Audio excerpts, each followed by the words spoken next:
manajemen sampah harus dilakukan oleh masyarakat seperti itu ya. Tidak lagi ya kalau tidak bisa mengolah setidaknya buang sampah pada tempatnya, kemudian diangkat nanti truk sampah dan akan dibuang di tempat pembuangan akhir seperti itu. Jadi kalau pemerintahnya atau misalnya sudah disediakan apa namanya parit, jangan dijadikan parit jadi tempat sampah gitu ya. Jadi kalau parit jadi tempat sampah, pada akhirnya nanti akan terjadi proses pendangkalan dan air ketika terjadi hujan deras tidak lagi bisa mengalir, pada akhirnya air akan meluap ke jalanan seperti itu. Kalau sudah meluap ke jalanan pasti akan meluap nanti masuk ke rumah seperti itu. Itu.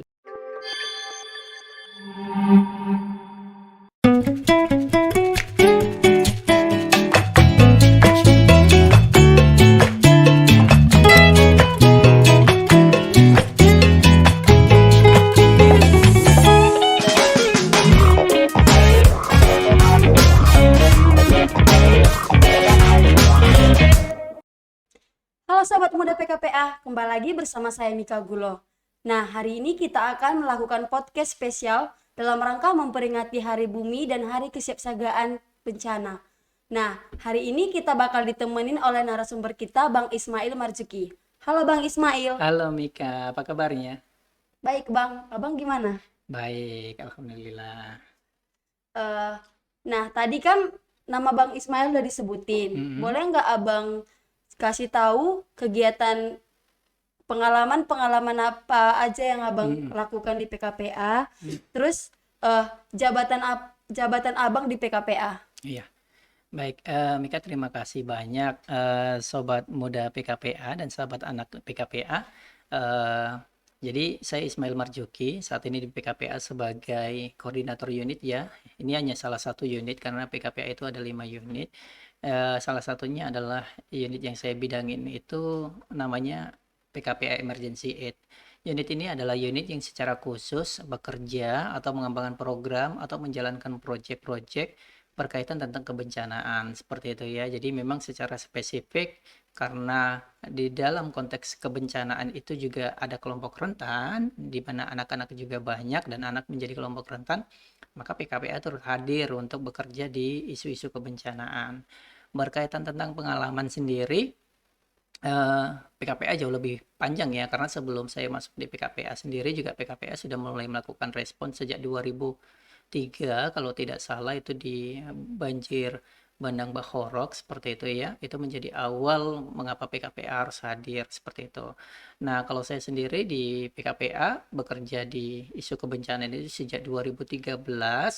Saat itu terjadi erupsi Gunung Sinabung ya, itu cukup panjang, bahkan sampai sekarang kabarnya juga untuk tanggap daruratnya belum dicabut kabarnya, walaupun itu harus dipastikan.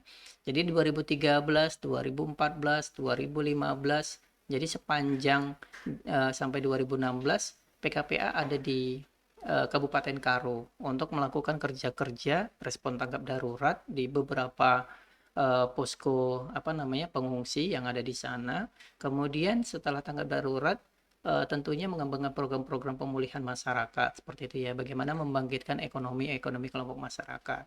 Setelah di apa namanya, karena Indonesia ini kan kayak gudangnya bencana ya, jadi maksudnya setiap hari itu ada aja kejadian bencananya. Setelah itu 2017 kalau saya tidak salah itu kemudian di Pidijaya itu kejadian juga cukup besar, gempa terjadi sampai lebih dari 200 kalau saya tidak salah orang meninggal dunia, dan kita itu juga turut hadir di sana melakukan respon tanggap darurat sampai dengan program-program membangun ketangguhan kelompok masyarakat. Kemudian pindah lagi. Jadi memang kerjaannya bekerja di mana terjadi bencana gitu. Kalau abang ini. Kemudian ke Palembang ngurusin untuk apa kabut asap. Banyak titik di Indonesia, di Kalimantan maupun di Sumatera itu titik-titik api. Jadi hutan-hutan itu terbakar yang mengakibatkan kabut asap dan mengganggu kehidupan masyarakat seperti itu. Kemudian pindah lagi sempat ke Jogja karena erupsi kecil Merapi, kemudian pernah juga ke Bali untuk respon apa namanya Gunung Agung ya. Kemudian ke Jakarta juga pernah karena Jakarta mirip-mirip Medan, kejadian apa namanya bencana banjirnya cukup sering. Kemudian juga ke Lombok ya, gempa besar. Kemudian sempat juga lama di Palu karena gempa yang besar mengakibatkan tsunami dan mengakibatkan likuifaksi. Itu pasca kejadian bencana tsunami di Aceh, kejadian gempa, tsunami dan likuifaksi di Palu, Donggala dan Sigi itu menjadi bencana yang besar kedua lah menurut saya, seperti itu. Karena dengan ini ya, maksudnya dalam kurun setelah setelah tsunami ya, karena sebelum-sebelumnya juga banyak bencana yang sangat besar. Kemudian juga belum lagi lepas akhir tahun, kalau tidak salah itu pergantian tahun 2019, 2018 ke 2019 terjadi lagi tsunami Selat Sunda. Ini agak unik karena apa namanya? Biasa kalau kejadiannya adalah bencana, orang tahu ya harus ini kemungkinan potensinya tsunami. Tetapi ini karena kejadiannya karena guguran dan patahan tebing anak Gunung Krakatau, sehingga orang tidak punya prediksi. Jadi tidak ada namanya air surut, karena biasanya orang nandainya gitu, apa namanya, ketika terjadi gempa di laut kemudian air surut maka akan terjadi tsunami. Ini tidak ada, dan itu juga banyak korban. Kemudian pindah ke Mamuju karena kemarin juga gempa seperti itu. Jadi pengalamannya dari 2013 sampai sekarang ini masih urusannya menanganin gempa, baik dalam proses melakukan respon tanggap darurat maupun mengembangkan program-program pemulihan di kelompok masyarakat yang terdampak bencana. Begitu Mika. Bencana itu apaan sih Bang? Kan dari tadi Abang Hmm. bicara tentang bencana, bencana. Apa itu definisi dari bencana? Oh iya, iya. Jadi orang punya apa ya, perspektif, punya definisi yang bisa jadi berbeda-beda ya terkait tentang bencana seperti itu. Beberapa orang kemarin dalam proses simulasi misalnya, apa contohnya bencana? Oh, orang kena begal, oh bencana itu. Seperti itu. Ada kereta tabrakan, keretanya orang Medan ya, sepeda motor ya tabrakan gitu. Bencana juga. Tetapi sebenarnya kalau melihat dari definisi dari Undang-Undang Penanggulangan Bencana, Undang-Undang Nomor 24 tahun 2027, yang disebut dengan bencana itu adalah peristiwa. Bisa jadi kejadiannya sekali ya, atau bisa jadi juga dia rangkaian peristiwa. Jadi peristiwa maupun rangkaian peristiwa yang merugikan atau mengancam. Jadi dua hal dia yang kata kuncinya. Merugikan, mengancam ini kehidupan maupun penghidupan. Jadi harus ada dampak terhadap kehidupan dan atau dampak terhadap penghidupan seperti itu. Yang diakibatkan faktor alam maupun non alam maupun ulah manusia yang mengakibatkan timbulnya korban jiwa, kemudian kerugian material maupun kerusakan lingkungan seperti itu. Jadi kalau gini Bang, misalnya kejadian erupsi gunung, tetapi kejadiannya di tengah hutan dan tidak ada penghidupan masyarakat. Tadi penghidupan dan kehidupan masyarakat ya. Masyarakat artinya orang gitu. Misalnya di tengah gunung gitu ya, di tengah-tengah hutan gitu ya, tidak ada masyarakat sama sekali, erupsi besar gitu, tidak ada korban jiwa, tidak ada kehidupan yang menjadi korban, penghidupannya juga tidak ada, kehidupan masyarakat juga tidak terganggu. Nah, itu bisa jadi dikategorikan bukan bencana karena dia dua faktor penghidupan dan kehidupan tadi tidak terganggu seperti itu ya. Walaupun memang di situ ada kerusakan alam yang terjadi, kerusakan lingkungan seperti itu. Tapi dua faktor penting yang menjadi indikator bahwa itu disebut bencana, terganggunya penghidupan dan terganggunya kehidupan sekelompok masyarakat, maka itu didefinisikan sebagai bencana. Ya, faktornya tadi bisa alam, non alam maupun faktor ulah manusia atau faktor sosial gitu, Mika ya. Bisa dijelaskan nggak Bang salah satu contoh dari bencana-bencana yang udah Abang bilang tadi? Oh iya, bisa beberapa ya, tidak hanya salah satu contoh bencana-bencana. Kalau dia bencana alam banyak ya Mika. Jadi kalau di televisi itu hampir tiap hari kita dengar itu ada banjir misalnya, itu bencana alam. Kemudian ada likuifaksi bencana alam, tsunami bencana alam, gempa bencana alam, longsor bencana alam. Mungkin ada beberapa hal kejadian bencana lainnya yang termasuk dia adalah peristiwa yang memang diakibatkan karena faktor alam seperti itu. Yang non alam apa? Contohnya kegagalan teknologi, misalnya nuklir gitu ya. Kemudian eh, misalnya kegagalan teknologi yang lain itu kayak misalnya kasus di Lapindo misalnya ya, apa namanya, pengeboran tanah yang mungkin misalnya kegagalan dalam proses pengoperasian, akibatnya muncul lumpur yang begitu banyak yang mengakibatkan beberapa kecamatan itu hilang ya karena tertimbun lumpur, dan itu menjadi sebuah bencana seperti itu. Selain itu bisa jadi epidemi ya, kemudian pandemi, COVID termasuk. Ini COVID juga sangat bukan sangat unik ya, ya unik lah, maksudnya unik ini karena mungkin dunia belum pernah mengalami situasi seperti ini segenting ini untuk COVID dan ini bencana baru dan ini menjadi bagian bencana non alam. Bencana satu lagi itu faktor ulah manusia atau disebut dengan bencana sosial ya, contohnya kayak antar masyarakat tawuran itu bencana. Kenapa? Karena dalam tawuran itu ada bisa jadi kehidupan yang hilang gitu ya. Ada yang misalnya meninggal seperti itu ya. Orang tidak berani bekerja, penghidupannya terganggu seperti itu ya. Rumah-rumah mungkin rusak seperti itu. Contohnya tindakan-tindakan teroris itu juga termasuk bagian dari bencana. Kemudian konflik ya, konflik antar suku tadi yang saya sebutkan bisa jadi yang lain itu contohnya kayak peperangan. Itu sudah pasti. Itu menjadi apa namanya bagian dari bencana seperti itu. Itu Mika. Kalau di Medan sendiri nih ya Bang, kira-kira Hmm. bencana apa aja yang sering terjadi di Medan? Kalau di Medan ya, Mika ya. Mika tinggal di Medan ya. Ya, di Di Medan. Medan ya. Yang selama ini sering dirasain kira-kira apa? Kalau pengalaman Mika sendiri yang sering terjadi di Medan itu terutamanya banjir, Bang. Banjir ya. Ya, jadi memang kalau di Medan itu ya Mika, memang banjir menjadi ancaman atau apa namanya potensi bencananya yang paling besar seperti itu. Beberapa kasus mungkin terjadi puting beliung, tapi jumlahnya kecil gitu ya. Banjir ini sendiri di Medan juga eh,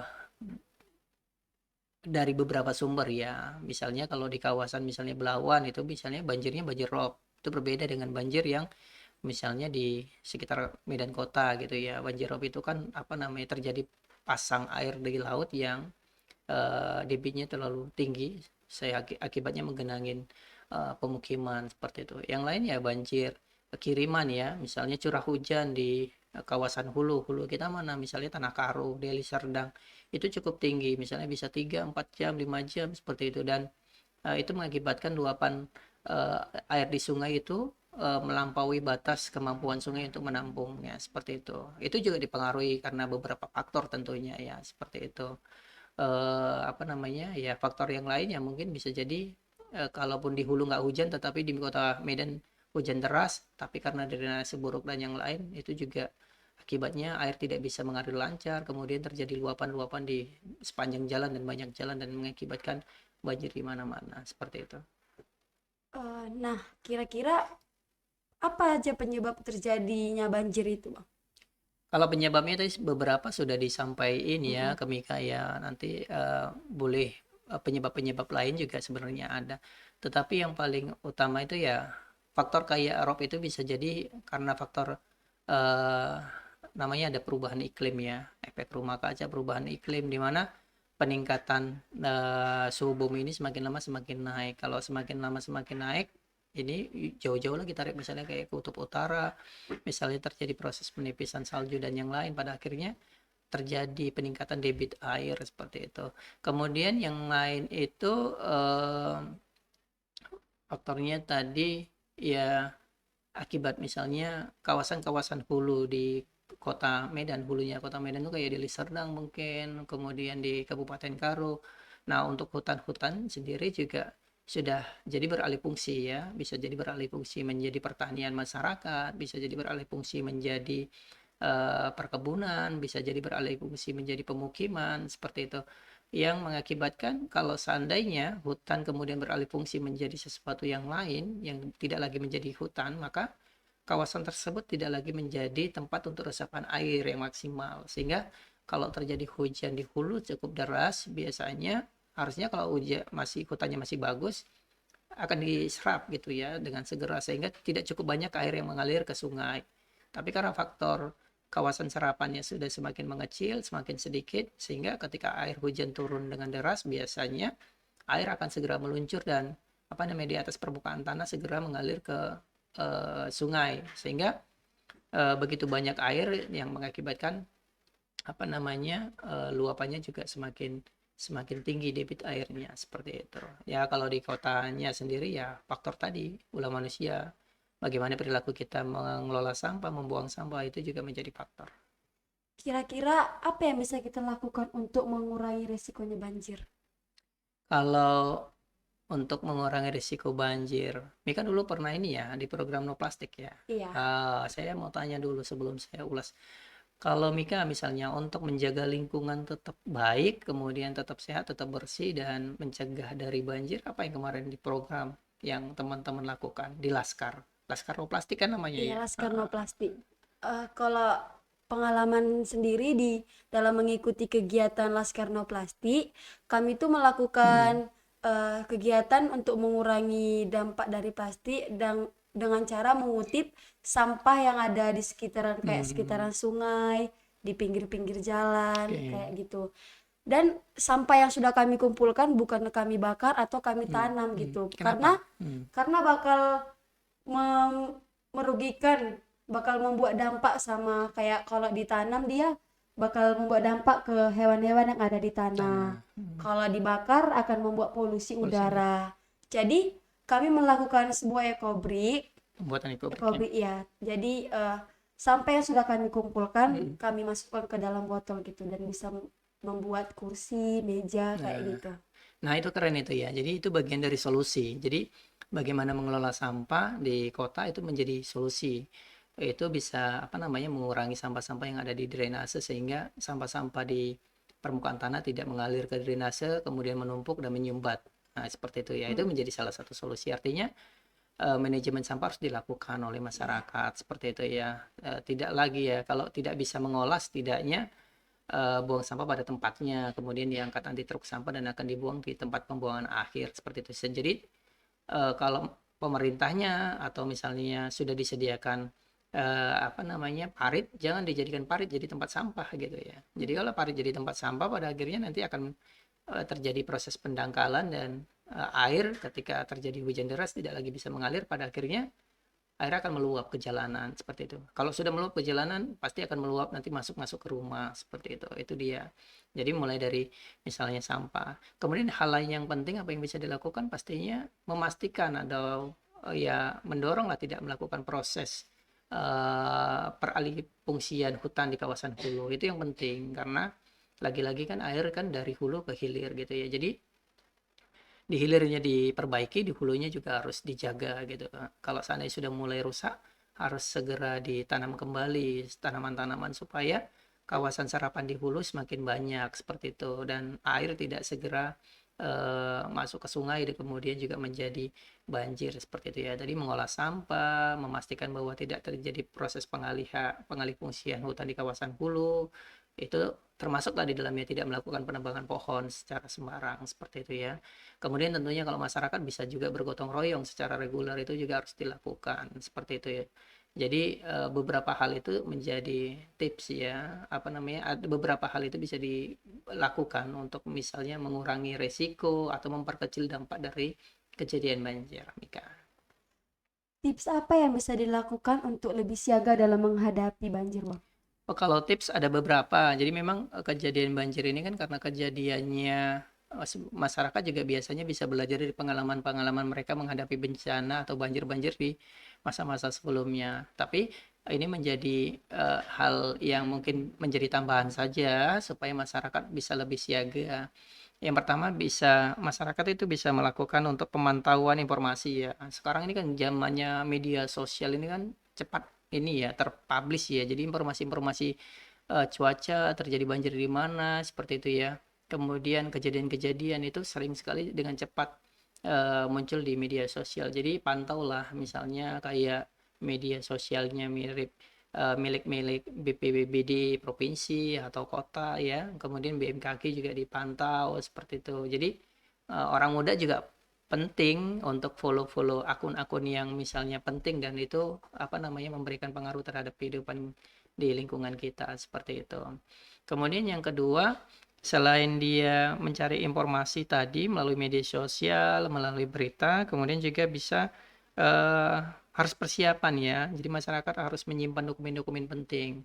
Jadi kenapa? Dokumen ini kan sesuatu yang sangat kita butuhkan dalam segala hal urusan administrasi kependudukan gitu ya. KTP, KK, kartu lahir, kartu Indonesia Pintar, kartu Indonesia Sehat gitu ya. Banyak kartu. Pokoknya kartu-kartu yang sangat penting itu disimpan dalam satu bundel misalnya map plastik yang memang kedap air gitu.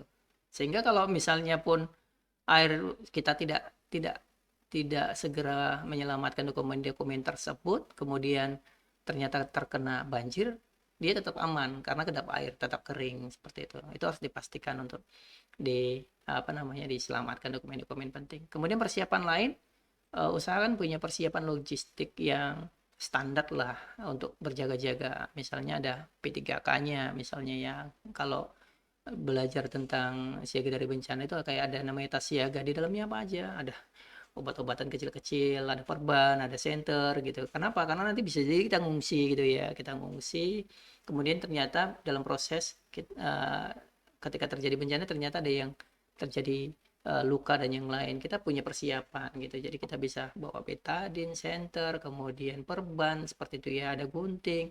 Mungkin kita butuh misalnya ada apa ya, peluit juga mungkin perlu gitu ya. Kenapa? Karena misalnya ketika terjadi banjir-banjir besar, ketika kita sudah lelah, dehidrasi, kita tidak punya tenaga untuk memanggil tim evakuasi, kita bisa gunakan fluid ya, atau senter kita berikan tanda seperti itu, sehingga kita bisa segera dievakuasi seperti itu. Kemudian kalau terjadi banjir, usahakan memang menghindar dari arus-arus deras gitu ya, harus yang setinggi 15 cm aja. Kalau deras dia bisa membuat seseorang yang berdiri itu bisa jatuh gitu ya. Kalau kita berada di kendaraan, usahakan segera keluar gitu. Jangan pertahankan berada di kendaraan lalu kita hanyut bersama kendaraan gitu. Mending selamatkan diri kita gitu. Jadi itu beberapa tips yang bisa disampaikan tadi. Yang pertama tadi pantau informasi, yang kedua persiapkan dokumen-dokumen penting, yang ketiga siagakan untuk keperluan-keperluan standar untuk emergensi ya. Yang keempat tadi, kalau bisa jangan berada di jalur deras untuk arus banjir seperti itu. Itu Mika ya. Jadi hindari juga, kadang-kadang harus disampaikan ke anak-anak karena ketika terjadi banjir biasanya anak-anak ini suka berenang-berenang gitu ya. Malah berenang-berenang gitu. Padahal cukup beresiko berenang dalam kondisi banjir, itu kan ada hewan-hewan melata ya. Tak tahu pula nanti buaya lepas ya. Kemudian misal jadi lipan, ular dan yang lain seperti itu. Jadi pastikan bahwa anak-anak kita segera ikut mengevakuasi diri ke tempat yang aman, tidak justru main-main di air genangan banjir seperti itu. Itu beberapa hal yang bisa dibagikan Mika. Kira-kira di hari saat ini kita di tanggal 22 ini hari bumi ya Mika ya. Nanti tanggal 26 kita hari kesiapsiagaan bencana seperti itu. Semoga apa yang disampaikan ini bisa memberikan informasi bermanfaat untuk Mika, untuk teman-teman podcastnya PKPA. Begitu, terima kasih.